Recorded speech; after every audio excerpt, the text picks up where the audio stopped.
بڑھتی عمر کے ساتھ ہڈیوں میں کھوکھلاپن اور کمزوری آنا شروع ہو جاتی ہے۔ اگر کچھ چیزوں کو فالو کیا جائے تو اس میں بونز میں اور مسلز میں اسٹرینتھ مینٹین رکھی جا سکتی ہے، اور اس میں یہ ہے کہ سب سے پہلے تو صحت مند غذاؤں پہ توجہ دینی چاہیے۔ صحت مند غذاؤں سے مطلب ہے کہ ایسی غذائیں جس میں کیلشیم، فاسفورس، میگنیزیم، پروٹین، اسی طرح ڈیلی سن باتھ تاکہ آپ کو وائٹامن ڈی کی جو ہے وہ سپلیمنٹیشن ہوتی رہے، اور اسی طرح ایکسرسائز میں مسل اسٹرینتھننگ ایکسرسائز اور ویٹ بیئرنگ ایکسرسائز، اسی طرح بیلنس ٹریننگ ایکسرسائز پہ توجہ دینی چاہیے۔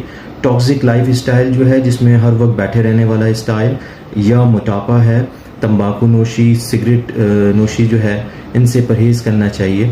اور اگر کوئی بھی علامات ہڈیوں کے حوالے سے آتی ہیں تو اپنے معالج سے ضرور مشورہ کرنا چاہیے۔